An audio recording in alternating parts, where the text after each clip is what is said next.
कार्तिकी एकादशीच्या पार्श्वभूमीवर देशमुख कांबळे गावात काकड आरतीचं आयोजन। देशमुख कांबळे गावातील विठ्ठल मंदिरातील काकड आरतीला 47 वर्षांची परंपरा। संपूर्ण महाराष्ट्राचा आराध्य दैवत श्री विठ्ठलाची आज कार्तिकी एकादशी असून या पार्श्वभूमीवर महाड तालुक्यातील देशमुख कांबळे गावात गेल्या 1 महिन्यापासून श्री विठ्ठल रुक्मिणी मंदिर येथे पहाटेची काकड आरतीचं आयोजन केलं जात आहे। यासाठी गावातील भाविक, विठ्ठल भक्त आणि महिला वर्ग सकाळपासूनच आपल्या विठुरायाच्या दर्शनासाठी हजर राहत आहेत।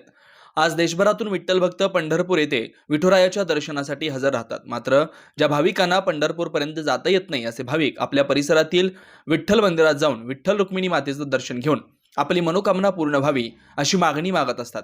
गेली 47 वर्षापूर्वी देशमुख कांबळे गावात विठ्ठल रुक्मिणी मंदिराची स्थापना झाली आणि तेव्हापासून कार्तिकी एकादशीच्या अगोदर 1 महिना या मंदिरात हरिभजन केलं जातं। त्याचप्रमाणे पहाटेची काकड आरती केली जाते। आज एकादशीच्या निमित्तानं या काकड आरतीला मोठ्या संख्येने नागरिकांनी उपस्थिती लावली। यावेळी बोलत असताना गावचे सरपंच सुनील खंडेराव देशमुख यांनी या विठ्ठल रुक्मिणी मंदिरातील भक्तगणांचे जाहीर आभार मानत गावासाठी सुख समृद्धी लाभो म्हणून मागणी केली। ज्या आमदारांमुळे या गावाचा विकास होतो त्या आमदार नरदचंद गोगावले यांना या गावातून भरभरून मतदान हो अशी मागणी देखील उपतालुका प्रमुख सुनील देशमुख यांनी केली। ब्युरो रिपोर्ट, तेज मराठी न्यूज, महाड, रायगड।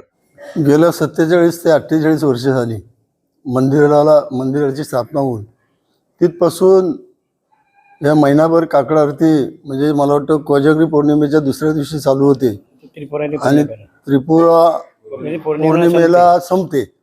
मग असे गेले 47 ते 48 वर्ष या मंदिराची काकड आरती चालू आहे।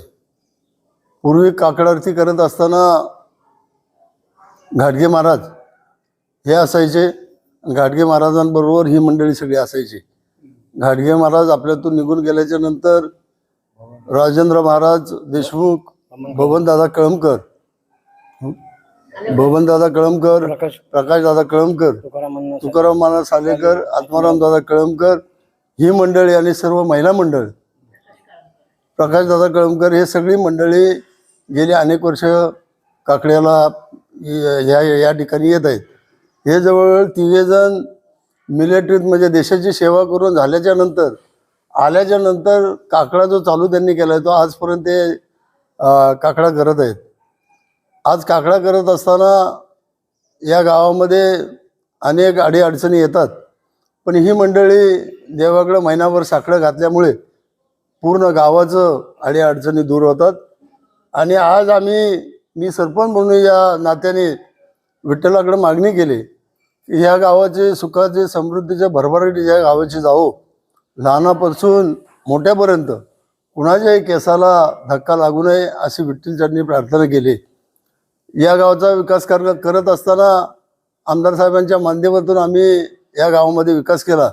आमदार साहेबांनी जवळजवळ 2 सभा मंडप, 1,40,00,000ची पाण्याची योजना दिली आणि जवळजवळ 50-50 लाखाची 2-3 आम्ही कामं मागितलेत। पण आत्ता त्यांचं इलेक्शन चालू आहे, 20 तारखेला वोटिंग आहे। त्या 20 तारखेला मी सर्व ग्रामस्थांना विनंती करतो की आज आपल्याला ग्रामपंचायतीच्या माध्यमातून विकास होण्याला थोडं कठीण जाते, कारण येणारा 100% टॅक्स आज आपण MIDCला जातो आणि MIDCकडून 50% टॅक्स आपल्याला येतो। त्याच्यामध्ये पाण्याची बाकी असल्यामुळे 10% पाण्याची कपात करून घेतात। 40%मध्ये 15% जवळजवळ मागासवर्गीय, 10% महिला बालकल्याणी, 5% अपंग निधी असा गेल्याच्या नंतर आपल्याकडे काही शिल्लक राहत नाही। त्याकरता आमदारांच्या फंडामधून, खासदारांच्या फंडामधून काम करणं अतिशय गरजेचं आहे। आज आपण खासदार म्हणून तटकरे साहेबांना आपण सर्वांनी पाठवलं, त्यांच्या फंडामधला या गावासाठी निधी येईलच, पण दुसरं काम आपलं येणाऱ्या 20 तारखेला आमदार साहेबांना भरघोस मतदान करून आपल्याला विकासासाठी त्यांना विधानसभेवर पाठवावं अशी मी सगळ्यांना विनंती करतो। आणि आज तुम्ही या मंदिराची जवळजवळ 40 ते 48 वर्ष स्थापनेला झाली। आज तुम्ही पत्रकार म्हणून इथं आले, त्याबद्दल तुमचे पण आभार मानतो आणि मी इथे थांबतो। जय हिंद, जय महाराष्ट्र।